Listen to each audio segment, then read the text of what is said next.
lava tubes, as the one that is in my bag, they are very common features, particularly in these basaltic flows, or this is a phonolite flow actually. And it is a mechanism that the lava used to go as far as possible.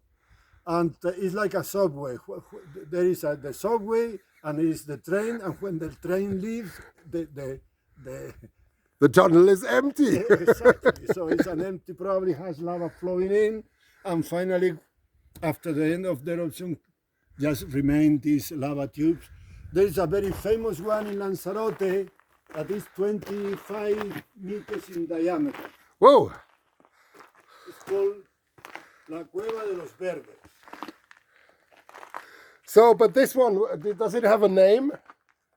This apparently there were a lot of bats living inside, and this is called the Cueva de los Pájaros. Pájaros means birds, but actually were bats. The bats, okay. So this is the bat cave, if you will. Exactly. So the bat cave on Tenerife. No Batman, but it's partly broken, and there's a skylight. Actually, you can see it. It's called the skylight. Is in the Canary Island they call jameos. Jameos. And this is where the roof has fallen in. You can just about see remnants of the roof there. So, and this is broken in. You have the rubble pile here, and it blocks the entrance to the actual cave a little. I think you have to be a bat in order to get in and out there quite easily. Exactly. It's not looking so comfortable for me. So we have no real business down there. So I'll save myself the effort. But beautiful little cave. And there Juan Carlos is standing at the entrance of the cave. And well, thank you very much for the explanation. But in terms of these animals, there has been quite a number of fossil finds in these caves here on Tenerife. Is that right? Yeah, well, yes, turtles, particularly a big endemic turtle, and some kind of bats. Yeah. There is not particularly paleontology. Paleontological remains in the Canary Islands are not very abundant. What about the giant rat? Also a giant rat, also a giant lizard. Okay. Apparently everything here in the Canary Islands is giant, except ourselves. But apparently it was the Guanche, the Aboriginal people, who loved them for dinner, exactly. Which was a key problem there for their survival. It was not, the extinction was not a natural phenomenon.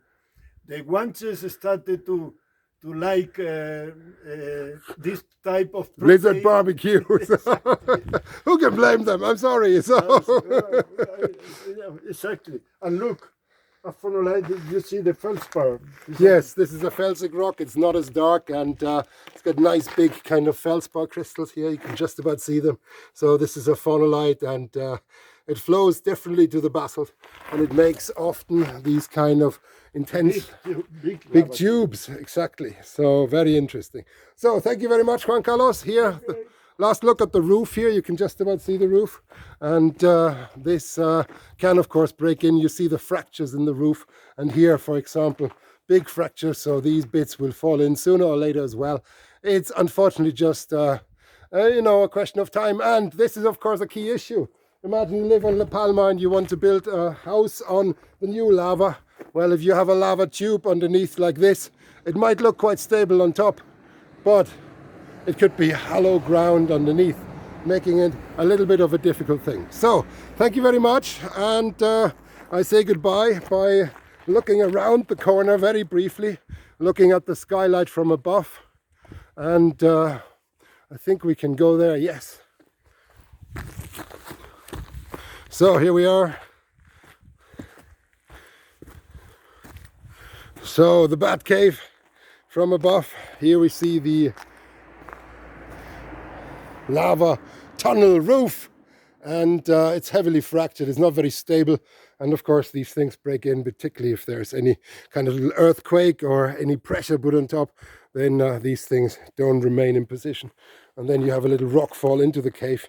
So it's a subterranean rockfall potentially that happens there. For example, there you would have part of the roof caving in, but not the surface. So it's a bit like mine kind of subsidence, so underground. And these are of course dangerous features once you're in such a cave. Well, thank you very much. All the very best, and talk to you very, very soon.